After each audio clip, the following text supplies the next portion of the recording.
needed a one-bedroom that met program standards, and the voucher would cover most of the rent. Augusto said he'd send me listings that qualified, and we could schedule viewings once I found places I wanted to see. I hung up and told Dad we were approved for real housing, not just motel vouchers, and he asked how much it would cost us. I explained the voucher covered most of it, and we'd only pay a small portion, that this was the first piece of actual stability we'd had since everything started. He got quiet again, and I realized he was crying, just sitting there with tears running down his face, and I didn't know what to say, so I just sat next to him until he pulled himself together. Friday. I spent the whole afternoon on my laptop updating Dad's mailing address with every agency I could think of. Social Security, the VA, his bank, his pharmacy, his insurance company, each one with its own form and verification process. Ricardo helped me set up a VAPO box as our permanent address until we had stable housing, explaining it would prevent any issues with mail during the transition. Each form I submitted felt like I was erasing another piece of Mom and Mark's control,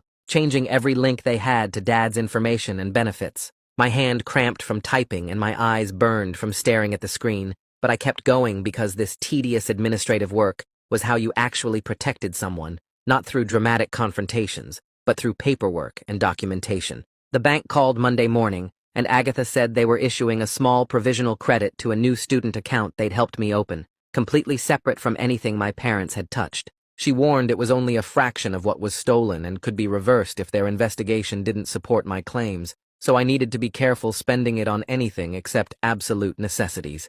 The deposit hit Tuesday, and I stared at the balance for a full minute. This small amount of money that was actually mine and couldn't be taken away without warning. I used some of it to buy groceries, real food instead of whatever the motel voucher covered, and Dad helped me cook dinner in the tiny kitchenette. Wednesday, a message came through on social media from someone claiming to be my mom's cousin, saying the family wanted to arrange a meeting to work things out before this got more complicated. I read it 3 times looking for the manipulation angle and found it in the phrase, "before this got more complicated," like the problem was me pursuing legal action instead of them stealing from us for 12 years. I sent a screenshot to Artemisia, and she drafted a response saying all contact needed to go through legal counsel, that we weren't meeting with anyone without attorneys present. Hitting send on that message felt powerful, even though it made me sad that family had to work this way, that I couldn't trust anyone on Mom's side to actually care about what happened to us. Artemisia called Thursday to propose a settlement conference before filing a full lawsuit,